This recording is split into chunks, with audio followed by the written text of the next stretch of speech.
More of the Zach Gelb Show on Fox Sports 920 The Jersey. 5:15 from the Princeton Orthopedic Associates studios. This is the Zach Gelb Show, 609-919-9200. 3 local football games this weekend, none really with any meaning. Giants, Redskins. For the Redskins, there's some meaning, but for the Giants, absolutely none. They're locked in to that 5th seed. Eagles, Cowboys has no juice, and Jets, Bills has no juice, but people will speculate if this is the final game in the 2-year run for head coach Todd Bowles. Now joining us, someone that knows New York, Philadelphia, and also New Jersey. That's the great Chris Carlin, formerly of SNY and now of Sports Radio 94 WIP, who's kind enough to give us a few minutes right now on his off day. Continent, thanks for a few minutes, and how are you, my friend?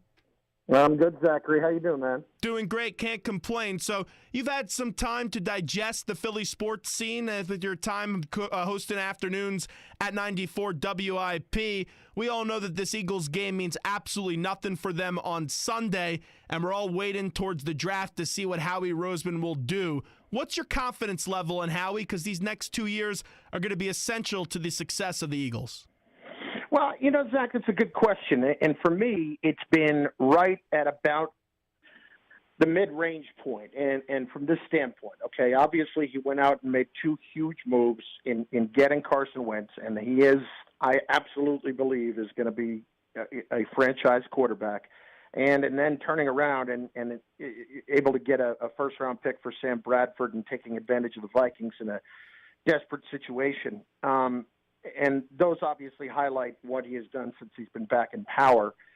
The other thing, though, is that you look at some of the money that was spent this past offseason and the lack of production that you're getting from it right now. And I'm not talking about Fletcher Cox. I'm talking about, guys like Vinnie Curry. I'm talking about guys like Brandon Brooks, where they spent, a good amount of money. Roddy McLeod's been okay. He's been decent, but he's had a couple of darker moments later in the year. That's going to prohibit them from being major players in free agency this year. They can make moves to where they'll get 30, 35, 40 million under the cap, but certainly not 70. And I think that, from that standpoint, this is an incredibly important offseason for Howie because it has to be a situation where he makes some moves that puts them headed in the right direction and thinking that 2018 could be a year that they could legitimately contend in the NFC. We all know in the draft they're going to be scouting for offensive linemen, cornerbacks. We all know that's a glaring need, and another big need is wide receiver. Now, they've taken some swings and missed on wide receivers in the draft in the last few years, and the big rumor now is DeSean Jackson with everything that's been said the last few days and actually the last few months. It seems like ever since DeSean's left, there's been that speculation, well, what would it be like to have DeSean Jackson back? Where do you fall on that argument? Would you bring him back to Philly? I absolutely would. And the one thing to keep in mind about it, though, is he wants to be back, but he wants to be back at a good price. And I think that, you saw in the game a couple of weeks ago, his audition, so to speak. And then the Monday night game, he has some unbelievable catches. I think it's going to cost you, somewhere in the neighborhood of, 10 to 14 million guaranteed. But to me, it's worth it. And here's why. It's hard to justify spending a high draft pick, meaning a first-round pick, on a receiver. This is an incredibly cornerback-rich first round, and if the Eagles don't take advantage of that, I think they're really missing out because their corners are just frankly bad. Can Jalen Mills be a second corner or even a third? Yeah, it's definitely possible, but they need 2 corners this offseason. I think one with a first-round pick and one through free agency. If you're going to go second or third round for another receiver, that's great, but that's not somebody who's going to help you right away. Eagles, to me, need 2 very good receivers, and that starts with DeSean Jackson because I don't think that Terrell Pryor, even if he gets out of Cleveland, I don't think they're going to pay him based off of one season. And I don't know that Alshon Jeffrey is going to get out of Chicago, and even after his suspension. And if he is, what will that mean as far as how much money he's going to command? So I think it's an interesting situation, but to me, the priorities have to go as far as the draft, corner, and then free agency. I'd go get Jackson, and I might even go get his teammate in Pierre Garçon. Wouldn't that be something they were able to get them both the way? I would have to expect that they're going to end up bringing back Garçon in D.C., but that would be something if you're able to get both of them, Chris. Yeah, I mean, and it's not, they're not the top end. You know what I mean?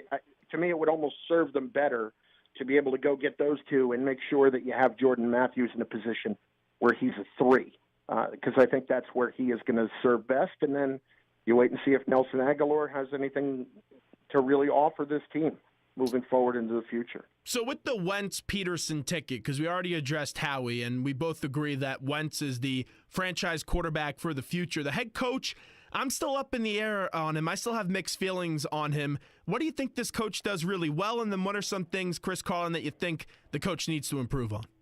Yeah, listen, I'm with you. The jury is out for me. I think some game management situations have to be a little bit better. Not talking about timeouts or things like that. I would like to see him, Zach, just have a better feel for situations. I felt like in the middle of the season, and there are times where he's learned from it, but where he was under-aggressive, as we saw in the Dallas game, even the Redskins game, and then overly aggressive, almost compensating for it, as we saw in the Giants game in some spots where they just didn't need to be. Now, I think that's part of it. I also think that you just want him to be somebody that inspires a little bit more confidence, because he really doesn't right now. But I also think that is the one thing that I cannot argue with is, say for the Cincinnati game, his team has absolutely played hard this season, and even when they've been out of it. And I think he has a lot to do with that.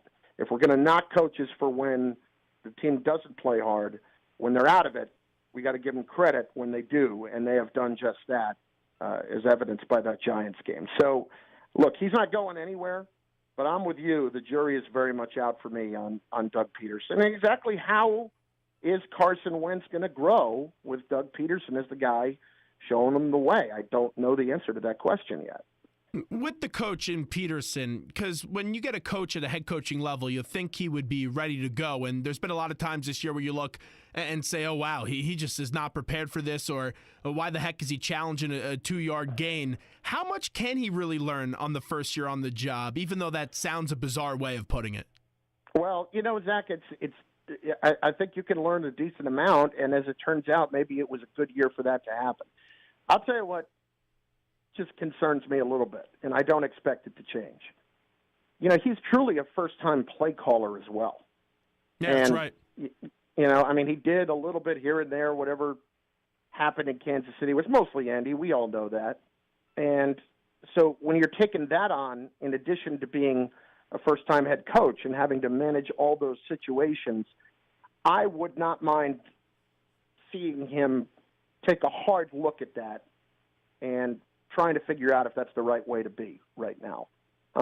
Or is it better off turning it over to Frank Reich to call the plays instead? For me, I would not want to be a first-time head coach and have that on me as well and put that on myself. But I'm not expecting that to change. I don't think the play calling has been bad, but I think the other game situations, places where they've used timeouts this year where they look lost, and part of it's the quarterback, but part of it's a rookie coach. And, I guess, my co-host Ike Reese and I have argued about this quite a bit. Do I have to give a rookie head coach as much wiggle room as I give a rookie quarterback? I don't personally want to do that. But, I do think that there is some growing that needs to happen, and has happened, frankly, as we got later in the year. With the team coming in this weekend, we know they have Super Bowl aspirations. They're going to be the favorite in the NFC to get to the Super Bowl, and that's the always hated, just disgusting cockroach organization of the Dallas Cowboys. Chris, give me the teams that you think have the legit chances in the NFC in your mind that could take down Dallas if they were to play them in the playoffs. I guess I have to say the Giants, because they've beaten them twice. Zach, other than that, I'm hard pressed at the moment. They just look like a team. I don't believe in the Seahawks enough because they have been entirely too inconsistent this year, and I don't look at anybody else and think that somehow they put the fear of God into the Dallas Cowboys. I really don't. I mean, I guess you want to say if the Packers get it going, all right, but their defense is nothing to write home about. I'm not a big believer there, so I don't think the Falcons can beat them. I don't think the Seahawks can beat them. I think that probably, truly, the only team that would have a chance would be the Giants, but beating a team 3 times in 1 year, that's asking a lot. Where do you give the chances that, let's say if they get to the Super Bowl, New England, you'd have to think would have a pretty darn good chance of beating them? How about your team and the Steelers? No, I don't think so. I think the Patriots would be really the only team, and I know and that's music to your ears. Yes, it is. you know that already. I would have absolutely said the Raiders could have given them a game had it not been for the Derek Carr injury, because I'm a much bigger believer in the Raiders than a lot of other people have been, but obviously I think that's out the window now. There's no reason to think that the Patriots wouldn't be right there with them and certainly could take them out. And I would think that if you set that up right now, the Patriots would be, a 2 or 3 point favorite in that game. I just don't see a scenario, though, where anybody else could do it. I don't think Pittsburgh's defense is good enough, frankly. I really don't. I think they'd put up their points, but you saw in that first matchup in Pittsburgh that they went right down the field on them and could not stop them. And they were not doing anything fancy. They were running the football late in the game. I don't think their defense is good enough. Let me ask you this, just because we have you here and we're talking with Chris Carlin of Sports Radio 94 WIP. Does afternoons there with Ike Grease. Really good show. Chris, with Mike Tomlin, a lot's been made because of the Terry Bradshaw comments earlier this week. How do you evaluate Mike Tomlin? I think he's a good head coach, but the idea that he's just a cheerleader is silly. Agreed. He's a guy that they obviously respond to, and I do scratch my head sometimes in some situations, but this is somebody that's been to 2 Super Bowls and has won one of them. And if Rashard Mendenhall doesn't fumble, had an excellent chance to win a second one. I'm not nearly as critical of Mike as Terry is. Do I think he's great? I don't know if he's great yet, but I also, why is Mike biting on that? Why would you even bother? And I know it's an icon in franchise history, but the simple answer there is, Terry's entitled to his opinion, and I respect everything he accomplished. But when you're in this scenario and your team is just won a division, why are you even biting on a comment like that? That made absolutely no sense to me. Let's just shift our attention to the Giants, just because we were talking about them a few moments ago. With the Giants this week, McAdoo came out and said, hey, his starters are going to play. Is that the right decision this week with the game that has nothing to go for the Giants? I don't know what they're going to get out of it. Certainly we saw what happened in 2007, and I know a lot of people believe that had an awful lot to do with how they fared going on their run in the postseason. That's fine. I don't look at it like it being a similar scenario, but I don't ever like sitting guys all together. I would just, I might play guys a half. I might find ways to, just get them a little bit more rest and get into the second half, third quarter, fourth quarter. Treat it like it's the third preseason game, where they get an awful lot of play, but then, just to keep them sharp and then make sure that you get them out at the appropriate time.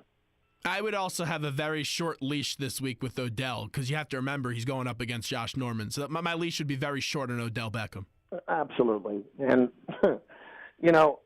honestly, if you don't want him to get hurt and you don't want him to blow his top on something and have that all of a sudden be an issue that's surrounding the team, if Norman does something to pop into his head again, There's just no need for it, especially when it's very preventable. We've seen this Giants team before go on these crazy runs where you would think, oh, they're not going to win the Super Bowl. This year, their offense, though, has been anemic. It's been really bad besides Beckham. Do they have another run left in them, or is this just Giant fans trying to think, oh, well, they've done it before, so then let's just assume they'll do it again? Yeah, I don't think so, Zach. And we could point to the defense all we want, and it's been very, very good, don't get me wrong.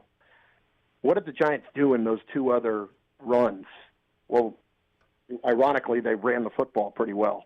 You know, Ahmad Bradshaw ran the football very well in that first go-round. They don't run the football at all, and there's just no point to it whatsoever. I don't understand why they didn't establish that identity to themselves more earlier in the year, and I think that they have suffered because of it, and I think it will ultimately end up doing them in. I really believe that. When they can key on you and they know what you're doing, and you have a superstar playmaker, but then, some unreliability, if we're going to be honest. I mean, Victor Cruz is okay, and Sterling Shepard, he dropped some balls in some big spots. Let's be fair.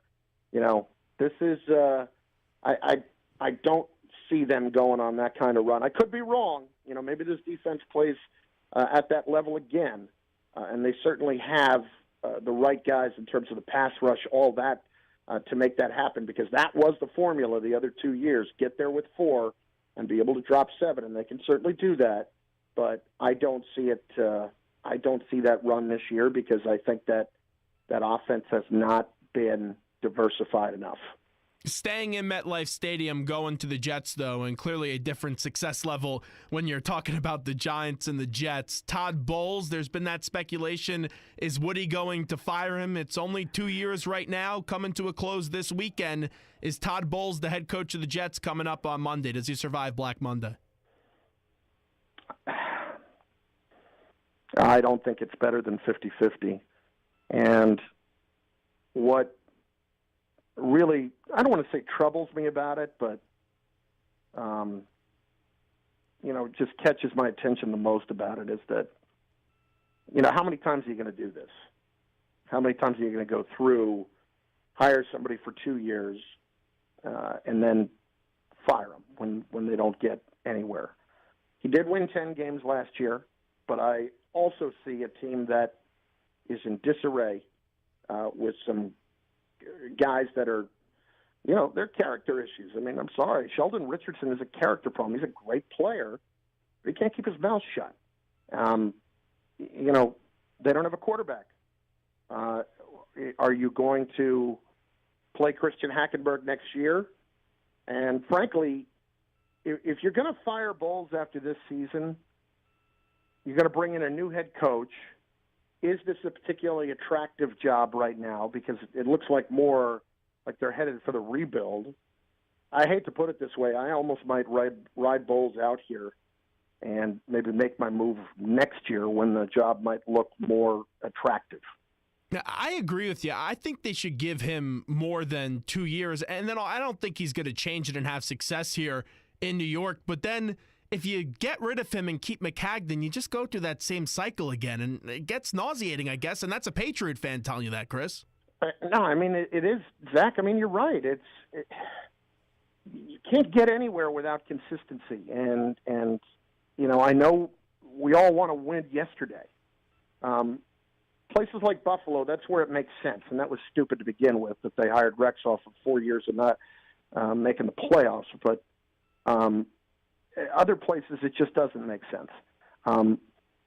Tampa has finally gotten somewhere, but I would argue that did I miss something? And Dirk Cutter is Vince Lombardi.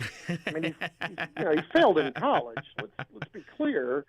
So you went from Schiano for 2 years.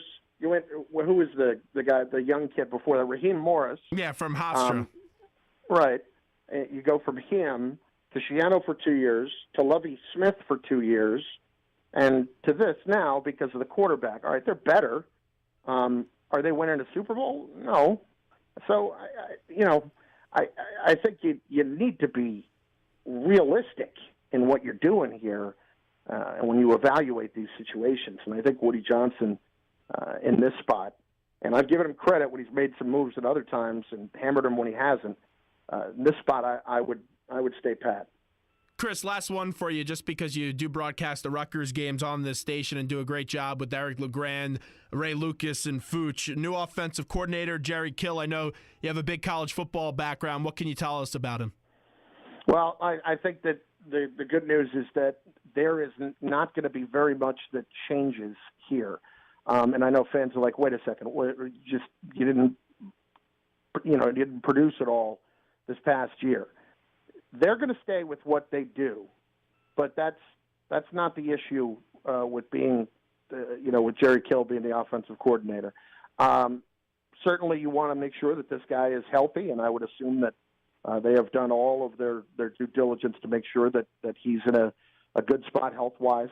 But he is a power spread offense guy and a power run up the middle, which is what they want to be. They want to be a run between the tackles football team out of the spread primarily. So I think Jerry Kill is also a guy that Chris Ash can lean on a little bit too.